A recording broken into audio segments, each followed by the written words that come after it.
Good morning class eight बेटा। आज हमारा जो है हिंदी सब्जेक्ट में आज क्या चल रहा है, कथा। तो बेटा जो हमारी एक तीसरी बुक है, हमारे पास 3 बुक हैं। पहली है बसंत, दूसरी हमारी ग्रामर की है और तीसरी जो है हमारी एक कथा वाली है जिसका नाम है भारत की खोज।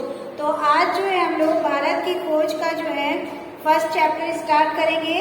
तो फर्स्ट चैप्टर हमारा कौन सा है, आदमनगर अहमदनगर का किला। ठीक है, तो हमारा टॉपिक क्या है, अहमदनगर का किला। तो आज हम लोग अहमदनगर के किले के बारे में जानेंगे। तो बेटा ये किला जो है ये एक पुस्तक है, अहमदनगर की किला पुस्तक है जिसको जो है जवाहरलाल नेहरू जी ने लिखी थी। तो पहले हम लोग जवाहरलाल नेहरू जी के बारे में जान लेते हैं कि उन्होंने ये पुस्तक कब लिखी थी और कहाँ लिखी थी। ठीक है, तो बेटा हम लोग देखते हैं, सच्चे अर्थों में नेहरू जी की आधुनिक भारत की निर्माता है महात्मा गांधी की अगुवाई में उन्होंने आज़ादी की लड़ाई में सक्रिय भाग लिया। जो भी गांधी जी ने आज़ादी की लड़ाई की थी उसमें जो है नेहरू जी ने भी भाग लिया था। सक्रियता से मतलब कि बिल्कुल दृढ़ होकर के, निडर होके उनके साथ उन्होंने उस जो लड़ाई में भाग लिया था। ठीक है, फिर सन 1947 में अंग्रेजों की गुलामी में देश आजाद हुआ और वे 1947 से 1964 तक प्रधानमंत्री रहे। वो कब तक प्रधानमंत्री रहे, 1947 से 1964 तक। ठीक है, भारत के अलावा उन्होंने दुनिया भर में एक ऐसे धर्मनिरपेक्ष मानववादी राजनीति के रूप में जाना जाता है। कौन, जवाहरलाल नेहरू। जवाहरलाल नेहरू प्रधानमंत्री तो थे ही, इसके रूप में तो जाने जाते थे, लेकिन इसके अलावा वो जो है धर्मनिरपेक्ष मानववादी और राजनीतिवादी भी जाने जाते थे। ठीक है, फिर जाने जाते थे जिन्होंने विश्व शांति का समाजवादी आदेश के लिए जीवन भर आवाज बुलंद थी। उनकी जो आवाज थी वो जो है विश्व शांति यानी कि जो हमारा समाज है उसको शांत रखने के लिए, समाज के प्रति जो वो आदेश देते थे और उसके लिए ही वह जीवन भर आवाज अपनी बुलंद रखते थे कि हमारा जो देश है वो हमेशा शांत रहे। ठीक है, एक महान राजनेता के साथ साथ उनकी प्रसिद्धि एक लेखक के रूप में भी सर्वाधिक है। यानी कि वो एक महान राजनेता तो थे ही थे, साथ में वह एक लेखक भी थे। उनकी पुस्तकें विश्व इतिहास की झलकियां, आत्मकथा और भारत की खोज की क्लासिक का दर्जा हासिल है। जो इनकी पुस्तकें हैं उनमें से जो है हमारी झलकियां, आत्मकथा और भारत की खोज जो है उनको जो है क्लासिक का दर्जा मिला है, यानी कि 1 नंबर का दर्जा मिला है। ठीक है, फिर भारत की खोज उनकी अंग्रेजी में लिखी पुस्तक डिस्कवरी ऑफ इंडिया का हिंदी अनुवाद है। जो भारत की खोज है वो उन्होंने अंग्रेजी में जो डिस्कवरी ऑफ इंडिया है उसका जो है हिंदी में अनुवाद है।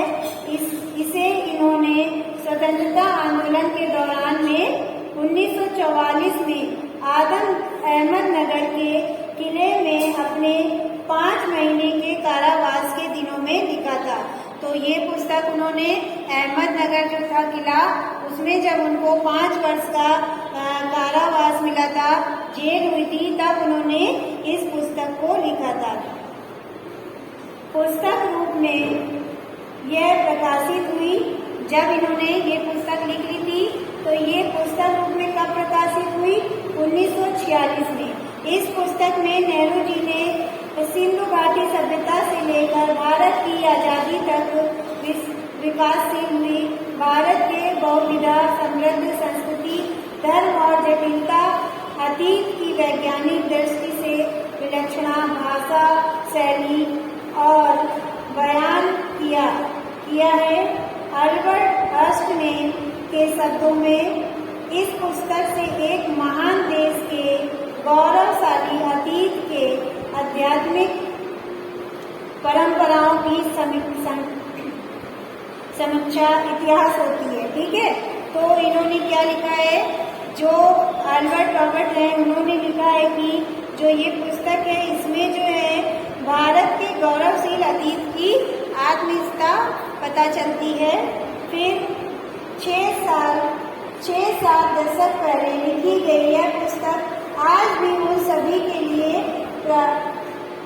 प्रासंगिक है जो कि महादेश के राजनीतिक, सामाजिक, सांस्कृतिक विकास की एक ऐतिहासिक क्रमबद्ध में जाना जानता है। तो बेटा ये था हमारे नेहरू जी के बारे में। उन्होंने इस पुस्तक में क्या क्या लिखा है, कैसे लिखा है, किस समय लिखा था, ये सब इसमें बताया गया। ठीक है, आप देखिए अहमदनगर का जो किला है उसके बारे में हम लोग पढ़ते हैं। तो हमारा जो चैप्टर है अहमदनगर का किला, तो यहाँ पे देखिए यह मेरी नवी जेल यात्रा है। नेहरू जी बताते हैं कि ये जो हमारी जो अहमदनगर का किला है ये हमारी जो है नवी जेल यात्रा है। हमें यहाँ आए 20 महीने से अधिक समय हो चुका था। जब हम यहाँ पहुँचे तो अंधेरियों आकाश में झिलमिलाते दूज के चांद ने हमारा स्वागत किया था। तो बेटा जब ये अहमदनगर के किले में आए, जेल में आए थे, तो इनका स्वागत किसने किया था? अंधेरियों आकाश में जो झिलमिलाता हुआ दूज का चांद था उसने इनका स्वागत किया था। शुक्ल पक्ष शुरू हो चुका था। तब से हर बार जब नया चांद उगता है तो जैसे मुझे याद दिला जाता है कि मेरे कारावास का 1 महीना और बीत गया। जब भी शुक्ल पक्ष होता था और जब चांद उगता था तो उन्हें अपने जो कारावास का जितना भी दिन बीतता था वो याद हो जाता था। उनको ये याद हो जाता था कि हमें इस कारावास में 1 महीना बीत चुका है। ठीक है, फिर चांद मेरी बंदी जीवन की स्थायी सहचार रहा। चांद जो था वह उनके जो बंदी जो कारावास में जो उनको जेल हुई थी जहाँ पे वो बंद थे उसका सहचार यानी कि उनका मित्र था।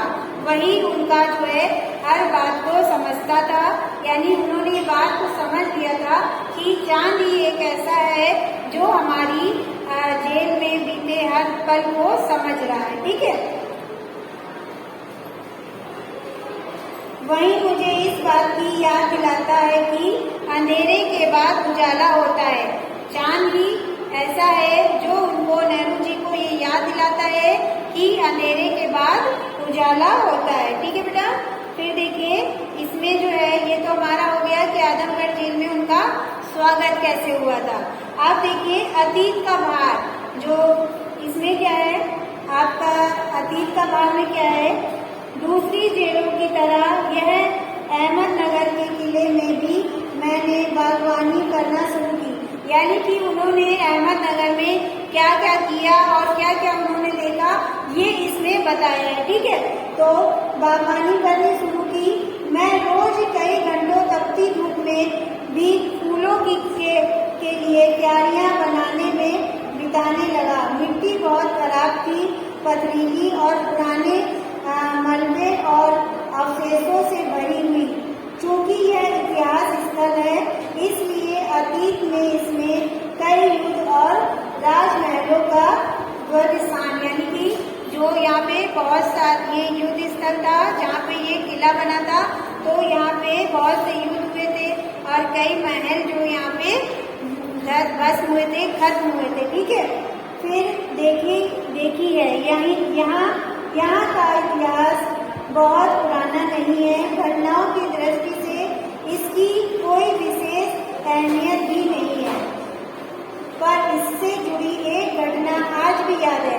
यानी कि जो किले का इतिहास है इतना पुराना नहीं है और जो घटनाओं से जुड़ी इसमें कोई भी ऐसी बात नहीं है जो हमें मतलब इतिहास में हो, लेकिन इसकी एक घटना ऐसी है आज भी याद आती है। यह घटना है चांद बीबी नामक एक सुंदर महिला की साहस की कहानी। यहाँ पे एक घटना ऐसी हुई थी जो आज भी लोग याद रखते हैं। वह घटना है एक चांद बीबी नाम की महिला थी जो बहुत ही सुंदर थी। उसकी कहानी है जिसने इस किले की रक्षा के लिए अकबर की शाही सेना के विरुद्ध हाथ में तलवार उठाकर अपनी सेना का नेतृत्व किया था। चांद बीबी ने जो है इस किले की रक्षा के लिए अकबर के खिलाफ हाथ में तलवार उठा ली थी और अपनी सेना की रक्षा की थी। पर अंत में उसकी हत्या उसके अपने एक आदमी के हाथों हो गई और उन्हीं का ही एक आदमी था जिन्होंने गद्दारी की और उसने उनकी हत्या कर दी थी। खुदाई के दौरान हमें जमीन की सतह के बहुत नीचे दबे हुए प्राचीन दीवारों के हिस्से और कुछ गुंबदों और इमारतों के ऊपर हिस्से मिले।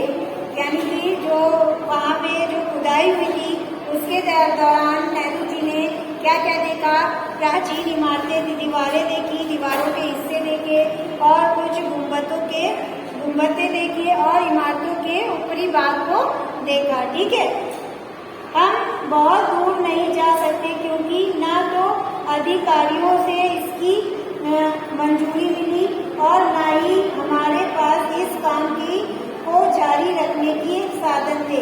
अब मैंने कुदाल छोड़कर हाथ में कलम उठा ली थी।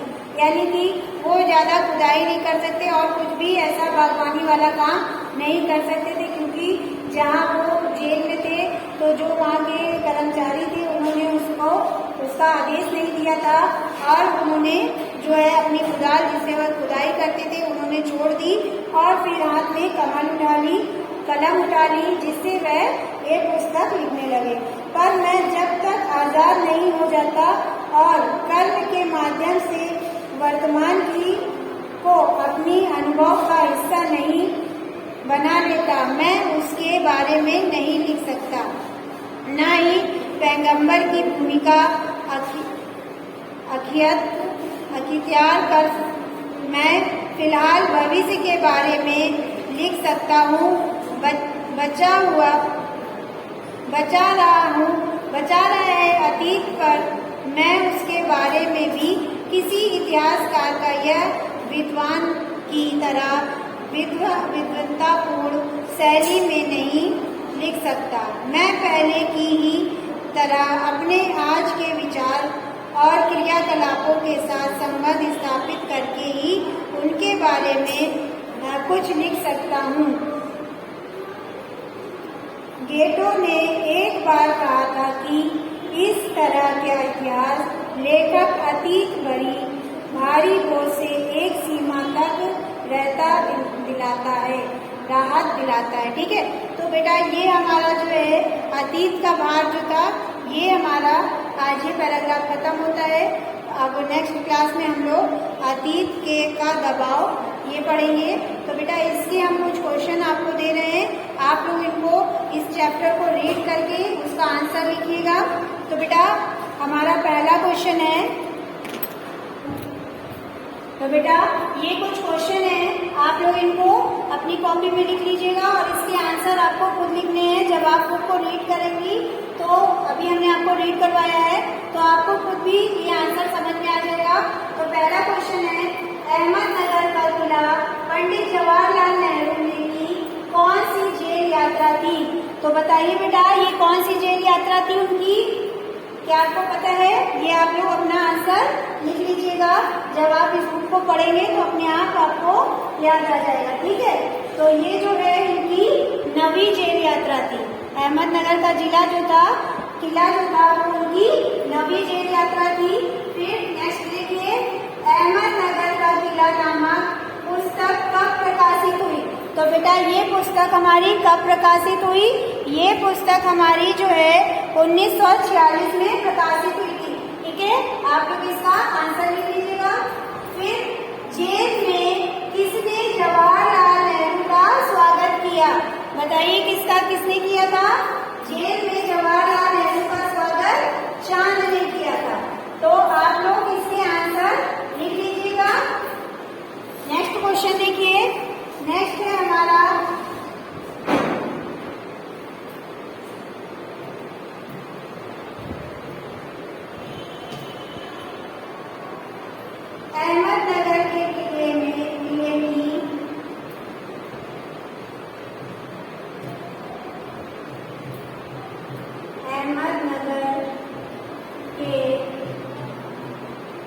किले की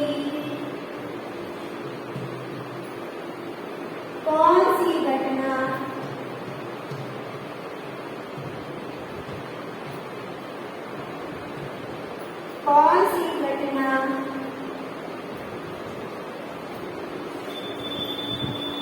आज भी याद आती है? आज भी याद आती है। अभी हमने आपको बताया था ना कि इसकी ज्यादा ऐतिहासिक तो इतिहास में इसका ज्यादा नाम नहीं है, लेकिन आज भी इस किले में एक घटना हुई थी जिसको आज भी लोग याद रखते हैं।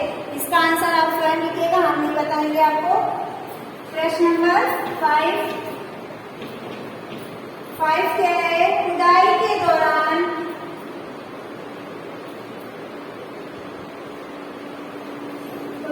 के दौरान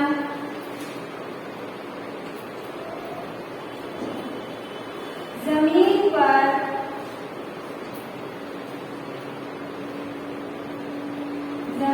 पर क्या क्या मिला? जमीन पर क्या क्या मिला? ठीक है, तो इसका भी आंसर आप लोग खुद लिखिएगा कि जब पंडित जवाहरलाल जी वहाँ क्यारी बना रहे थे फूल की, तो जब उन्होंने खुदाई की तो उन्हें क्या क्या चीज मिली थी, यह भी हमने आपको पढ़ाया है। तो आप लोग इसका भी आंसर स्वयं करिएगा। तो आज की क्लास हमारी ओवर होती है। कल की क्लास में हम इसके आगे का जो चैप्टर रह गया है वो करवाएंगे। तो थैंक यू क्लास।